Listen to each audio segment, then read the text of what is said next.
बहुत स्वागत है। मध्य प्रदेश के दैनिक वेतन भोगी जो आउटसोर्स कर्मचारी हैं, डेली वेजेस कर्मचारी हैं, उनके लिए बड़ी राहत हाई कोर्ट की तरफ से आ चुकी है। उनके पद को लेकर, उनके नियमितीकरण को लेकर और साथ ही उनको पेंशन देने को लेकर हाई कोर्ट का बड़ा फैसला है। दैनिक वेतन भोगी कर्मचारियों की नियमितीकरण से पहले की सेवा भी अब पेंशन में जोड़ी जाएगी।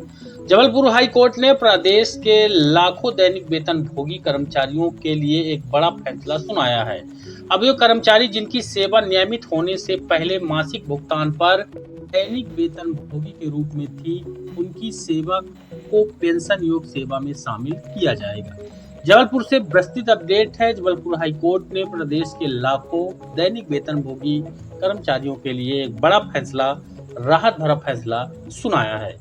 जस्टिस विवेक जैन की सिंगल बेंच ने यहां पर स्पष्ट किया है कि जो कर्मचारी नियमित होने से पहले मासिक भुगतान पर दैनिक वेतन भोगी के रूप में काम कर चुके हैं, उनकी सेवा को पेंशन के लिए मान्य किया जाएगा।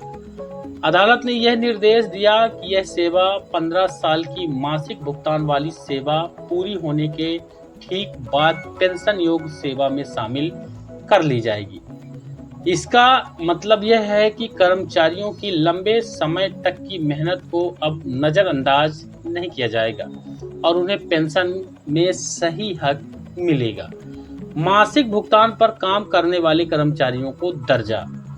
हाईकोर्ट ने यह भी साफ किया कि भले ही कर्मचारियों को राज्य सरकार के द्वारा दैनिक वेतन भोगी के रूप में नियुक्त किया गया हो, लेकिन अगर वे मासिक भुगतान पर काम कर रहे थे तो उनकी सेवाओं को अस्थायी आकस्मिकता भुगतान वाली सेवा के रूप में मान्यता दी जाएगी। यह सेवा केवल पेंशन योग सेवा के लिए गिनी जाएगी। अदालत ने कहा कि 15 साल की मासिक भुगतान वाली सेवा पूरी होने के बाद इसे स्थायी आकस्मिकता भुगतान वाले कर्मचारियों के रूप में दर्ज किया जाएगा। इससे यह सुनिश्चित होगा कि कर्मचारियों को उनके वास्तविक कार्यकाल के लिए पेंशन का पूरा लाभ मिले।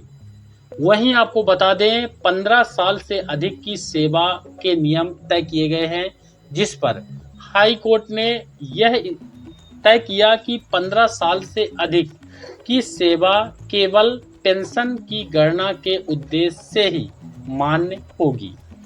इसका अर्थ यह है कि इस सेवा को वेतन, भत्ता, ग्रेड पे या किसी अन्य लाभ के लिए स्थायी आकस्मिकता भुगतान वाली सेवा के रूप में नहीं माना जाएगा। अदालत ने यह कदम इसलिए उठाया क्योंकि कुछ मामलों में भर्ती नियमों का पालन नहीं हुआ था।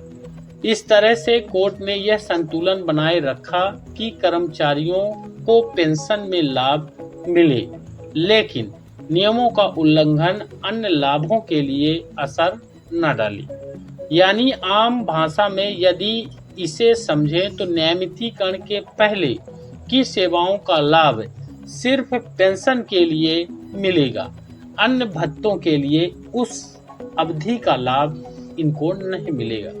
संशोधन को चुनौती देने का अधिकार भी यहाँ पर दिया गया है। अदालत ने यह भी कहा कि कर्मचारियों को 27 फरवरी 2023 के संशोधन की वैधता को चुनौती देने का अधिकार रहेगा।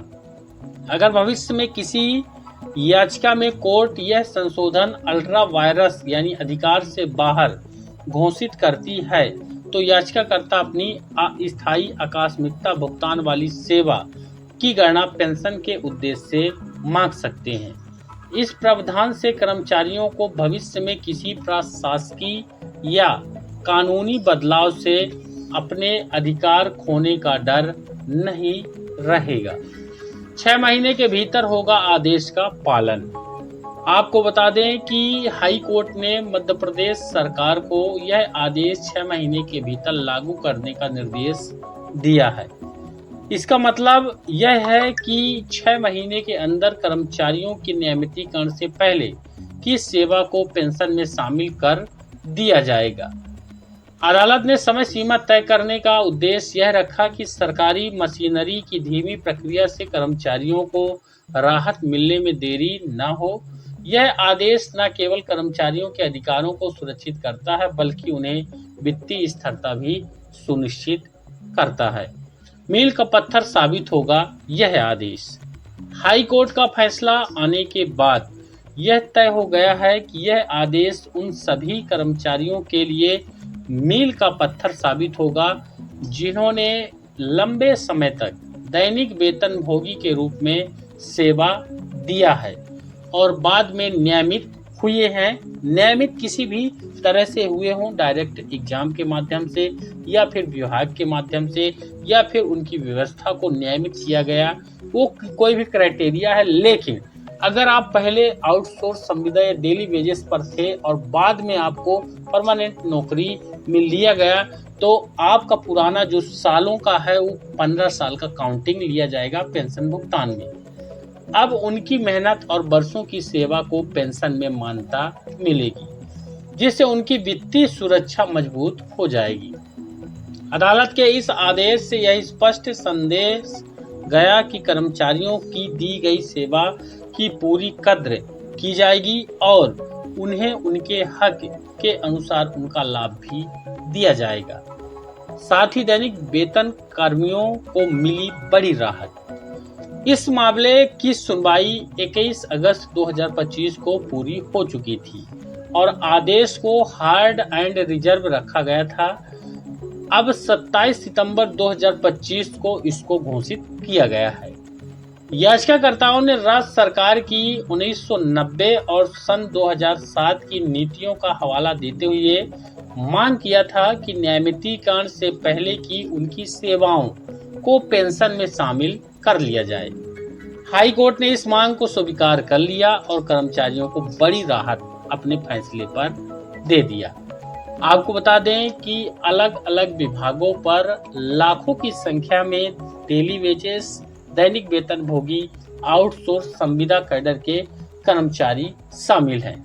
चाहे स्कूल शिक्षा विभाग के अंतर्गत रखे गए अतिथि शिक्षक हों या इस तरह के अन्य विभागों पर रखे गए कर्मचारी हों, उन सभी पर यह नियम लागू होगा जो भी इस व्यवस्था के अंतर्गत आते हैं और बाद में उनका जो सर्विस है वो परमानेंट होता है, चाहे वो किसी भी माध्यम से होता है, तो उनकी जो अस्थायी तौर पर ये काम किया जा रहा है या काम किए हैं, तो इसका वहाँ पर अनुभव प्रस्तुत करने पर संबंधित विभाग की जो भी प्रक्रिया उसको पूरा करने पर उन सालों का काउंटिंग उनकी नौकरी में पेंशन पाने के लिए ऐड किया जाएगा।